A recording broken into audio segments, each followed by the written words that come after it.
नमस्ते, मैं पारुल। आज बात कर रही हूँ मानव कौल की किताब पतझड़ की, जो एक उपन्यास है और हिंदी युग से प्रकाशित हुआ है। ये कहानी है ऋषभ की, जो एक लगभग वर्कोहलिक इंसान है, दिल्ली में रहता है, रूखा सा इंसान है और अपनी 7 साल पुरानी रिलेशनशिप से ब्रेकअप होने पर बहुत दुखी है और इंडिया छोड़कर डेनमार्क, कोपेनहेगन यूं ही पहुंच जाता है। ये किताब आपको आश्चर्य देती है कि यात्राएं आपको कितना और किस हद तक बदल सकती हैं, आपकी सोच को, आपके रहन सहन को। मानव की भाषा बहुत सरल होती है, बहुत सहज और कहन बहुत रोचक। पतझड़ को पढ़ते समय आधी किताब तक तो आपको मालूम ही नहीं पड़ता है कि आखिर इस किताब का नाम पतझड़ क्यों रखा गया है। लेखक ने पतझड़ को जिस तरीके से आधी किताब के बाद डिस्क्राइब करना शुरू किया है, वो अद्भुत है। पतझड़ सिर्फ जाते हुए का दुख ही नहीं है, आते हुए नए परिवर्तन की नई आशा भी है। और जंगल, पेड़, पेंटिंग्स, पत्ते, उनके परिवर्तन को और उनसे जो पात्र ने महसूस किया है, उसको लेखक पूरा का पूरा लिख पाया है। इतना लिख पाया है कि पाठक उसे पूरा महसूस करता है। हालांकि मानव कई जगह अपनी किताबों में लिखते हैं कि हम जैसा जीवन जीते हैं वैसा का वैसा ही हम किताबों में उसे नहीं लिख पाते, लेकिन इस किताब में मानव बहुत हद तक वो लिख पाए हैं जो वो वहाँ महसूस कर रहा था पात्र, या वो अगर कल्पना भी थी तो वैसा का वैसा ही उसे महसूस कर पा रहे थे पाठक। इस किताब में जहाँ जहाँ आप कनेक्ट कर पाएंगे, आप खुद को पाएंगे। जैसा कि मानव की हर किताब में हम कहीं ना कहीं खुद को देख ही लेते हैं, तो आप वहाँ समझ जाएंगे कि कब पात्र बियर ऑर्डर करने वाला है, या कब वो कॉफ़ी ऑर्डर करने वाला है, या अब वो क्या कहने वाला है। जैसे एक दृश्य में उन्होंने दर्शाया है, लिखा है एक सीन को कि शशि उनको एयरपोर्ट से लेकर जा रही होती है घर, और गाड़ी तेज़ क्यों चला रही है, इसके जवाब में वो कहती है कि वो घर पर अकेली है। तो जैसे ही वो कहती है तो मैं समझ जाती हूँ कि इसकी स्पेशल चाइल्ड बेटी घर पर अकेली है, क्योंकि मैं वहाँ चांदनी को देखकर कनेक्ट कर पाती हूँ और देख पाती हूँ उस चीज़ को। तो उसी तरीके से इस पूरी किताब में आप कहीं ना कहीं खुद को ज़रूर पाते हैं, जैसे कि मानव की हर किताब में आप खुद को ढूंढ लेते हैं। एक मानव जो है वो अपने पाठकों के साथ एक चीज़ ज़रूर करते हैं कि वो इस तरीके से लिखते हैं, अपने एक पात्र के बारे में इस तरीके से लिखते हैं जैसे वो खुद हों। तो आपको ये, चाहे उनके संस्मरण हो चाहे उनके उपन्यास हों, आप उसमें एक उस तरीके से लिखेंगे वो जैसे पाठक को ना, मतलब एक डाउट में डाल रहे होते हैं कि पता करो ये कौन है ना। इस किताब में भी ऐसा ही है, और इसके निशान मानव अपने लेखन में तो छोड़ते ही हैं। इस किताब में पेज नंबर 11 और 12 पर वो कैथरीन को कह रहे हैं, जब कैथरीन उनसे पूछ रही है कि तुमने नया क्या लिखा है, और फिर वो जवाब देते हैं। एक जगह वो पेज नंबर 12 पर वो लिखते हैं कि अगर इसे हिंदी आती तो मैं इसे अपनी सारी किताबें पढ़वाता, और बाद में वो ऋषभ के नाम से इंट्रोडक्शन करते हैं किसी इंसान से अपना। तो ऋषभ तो लिखता ही नहीं है, ऋषभ तो सिर्फ किताबें पढ़ने का काम करता है ऑफिस में। तो यहाँ वो एक अपने पाठकों को थोड़ा सा इधर उधर घुमाते हैं, जो शायद उन्हें इसी तरीके से लिखना अच्छा लगता है, या वो जानबूझकर अपने पाठकों को इस तरह संशय में रखना चाहते हैं। इस किताब को मैं उनकी संपूर्ण किताब कहूँगी। सहज और सरल है, और अभी तक की मेरी जो भी उनकी किताबें मैंने पढ़ी हैं उनमें से ये सबसे सुलझी हुई किताब है और बहुत रोचक है। इसकी कहानी में अगर उन्होंने पहली एक किस्से के बाद दूसरे के बजाय तीसरा किस्सा लिख दिया होता और दूसरा तीसरे की जगह लिखा होता, तो भी ये आपको उतनी ही समझ में आती, क्योंकि कहानी से मतलब नहीं, रोचकता इतनी ज़्यादा है कहानी को कहने की कि आप एक पन्ने से दूसरे पन्ने पर खिंचे चले जाते हैं। अभी तक मैंने मानव की जितनी किताबें पढ़ी हैं उनमें मैं इसे उनकी संपूर्ण किताब कहती हूँ, क्योंकि प्रेम कबूतर और रूह अभी मैंने नहीं पढ़ी है, मुझे लगता है रूह भी अच्छी होगी। और टूटी हुई बिखरी हुई से मैं अभी उतना कनेक्ट नहीं कर पा रही हूँ, तो उसे मैं रुक रुक के पढ़ रही हूँ। शायद मैं उस जगह तक नहीं पहुँची हूँ अभी जहाँ मैं उसे समझ सकूँ। लेकिन ये किताब, हालांकि मानव ने बताया है कि ये उन्होंने तितली के लिखने के समय कोपेनहेगन में लिखी है, कई जगह उन्होंने अपने इंटरव्यू में ये बात बताई है। लेकिन इसमें रसिया, यूक्रेन और फ़िलिस्तीन और इज़राइल का जो युद्ध है, उसका विश्व के अलग अलग हिस्सों में रहने वाले लोगों पर क्या असर हो रहा है, जिनसे पात्र मिलता है, वो उसमें बहुत बताया गया है।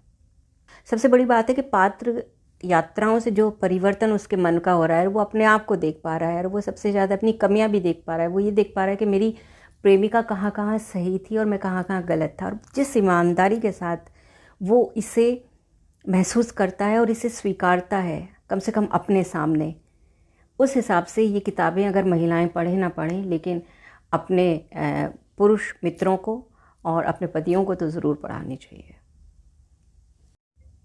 इसके बारे में ज़्यादा ना कहते हुए मैं एक दो जगह जो मुझे बहुत पसंद आई हैं, जो इसमें लिखी हुई हैं, वो मैं आपको पढ़ के सुनाती हूँ।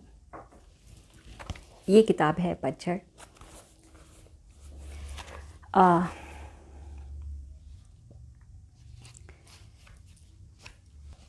वो लिखते हैं, मैं जब भी दिल्ली के किसी पार्क में सारथी के साथ घूमने जाता तो मुझे वो कुत्ते दिखते थे जिनके साथ उनके मालिक गेंद लेकर खेल रहे होते हैं। वे गेंद फेंकते और कुत्ता भाग कर जाता और उन्हें ले आता। मालिक कहीं भी गेंद फेंके, कुत्ता उसकी परवाह नहीं करता। नदी, नाले, झाड़ी, वो कहीं से भी गेंद ले आता था। मुझे लगने लगा था कि मैं बिल्कुल उस कुत्ते के जैसा हूँ। मुझे अगर कोई काम दे तो मैं उससे भाग भाग कर पूरा कर लेता था। शायद इसीलिए मेरी नौकरी में मेरी तरक्की हो रही थी। मेरा काम रिसर्च का था, मुझे बहुत किताबें पढ़नी होती थी। मुझे किताबें पढ़ने में कोई दिलचस्पी नहीं थी, और या यूँ कहें कि पूरा जीवन मैं किताबों से भागता रहा था। पर क्योंकि मेरे मालिक उन्हें डेस्क पर रख देते थे और उसे समय से पहले मैं पढ़कर ख़त्म कर देता, मेरी कभी ये बात समझ में नहीं आई कि लोग किताबें लिखते क्यों हैं। एक और जगह वो लिखते हैं, युद्ध किस तरह सबको इतना साहसी बना देता है कि उनके सारे जवाबों में क्राइसिस से जूझने के प्रयत्नों के अलावा किसी तरह का दुख और पीड़ा का कोई नामो निशान नहीं था। ये बात बिल्कुल सही है। जब फंडामेंटल नीड्स पे आ जाती है बात, तो शायद दुख पीछे चला जाता है। दुख के लिए भी कुछ विलासिता ज़रूरी होती है शायद। एक बार मेरे यहाँ कुछ कश्मीरी बच्चे आए जो दिल्ली में कैंप में रहते थे। वो किसी चीज़ के लिए डोनेशन ले रहे थे और मैंने उन्हें खाना ऑफ़र किया। वो 3-4 बच्चे खाना खाने लगे। मैंने उनमें से एक के उनसे पूछा तो उनमें से एक ने जवाब दिया कि उसके पिता को उसके सामने गोली से मार दिया आतंकवादियों ने। और वो ये बात करता हुआ अपने दोस्तों की तरफ देख रहा था, हंस रहा था, हंसते हंसते खाना खाते खाते ही वो मुझे ये बात बता रहा था, और उसके बाद वो फिर खाना खाने लगा। आगे मानव लिखते हैं, हम युद्ध के बारे में जब भी बात करते हुए पाए जाते हैं तो बातों में एक चलतापन रहता था, पर अगर हम किसी एक जीवन को भी करीब से देखें जो युद्ध से होकर गुजरा है, तो शायद हम अपनी बातों में प्रेम और शांति को दोहराते नजर आएंगे। आगे एक और जगह मानव लिखते हैं कि सारी असहजता मेरे भीतर थी। मुझे खूंटे से बंधे लोग हमेशा सुरक्षित दिखते थे। मुझे स्वतंत्र स्वावलंबी जीवन की समझ नहीं थी कभी। अकेले रह जाने का डर मेरे भीतर था, जिसे मैं पूरी दुनिया पर थोप रहा होता था।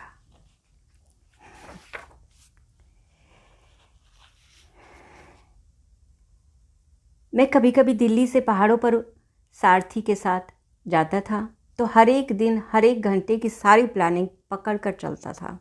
मुझे पहाड़ों पर बोर हो जाने का एक बड़ा डर लगा रहता था।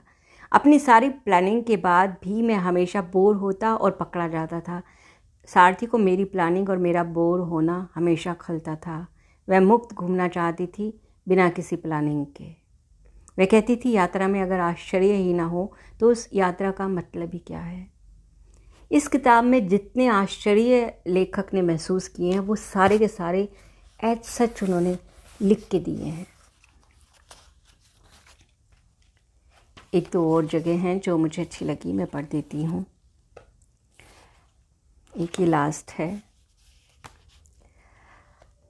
मंच की पेंटिंग के सामने खड़ा रहना और कुछ पा लेना इसी भावना का हिस्सा था। शायद ये कला ही है जिसके जरिए हमने जो नहीं जिया है उससे अगर छू नहीं सकते तो कम से कम महसूस तो कर सकते हैं। मैं मंच के जीवन को महसूस करना चाहता था, उस हद तक कि मैं कम से कम अपने सपनों में ही सही पर एक बार अपने जीवन के उस टुकड़े को छू सकूं जिसकी जगह मेरे जीवन में हमेशा खाली पड़ी थी। इस किताब में ऐसी बहुत सारी चीज़ें हैं जो इस तरीके से आपको महसूस कराती हैं ज़िंदगी को। सबसे अच्छी बात, मानव ये लिख के देते हैं तो इससे बहुत ही एकदम लेखक से कनेक्शन बन जाता है। उनकी हैंडराइटिंग में वो ये लिख के देते हैं। यहाँ उन्होंने लिखा है, आओ बहुत दूर जाकर अपने पास आते हैं। जब ये इस तरह लिखा हुआ मिलता है तो उसके बाद के ना सारे पन्ने मुझे ऐसे लगते हैं जैसे लेखक की हैंडराइटिंग में ही लिखे हुए हैं। आपके पास कोई कारण नहीं है कि आप इस किताब को ना पढ़ें। जैसा कि लेखक ने लिखा है कि आओ बहुत दूर जाकर अपने पास आते हैं, तो अपने पास आने के लिए इस किताब को हिंदी या अमेज़न से आप मंगवा सकते हैं और पढ़ सकते हैं।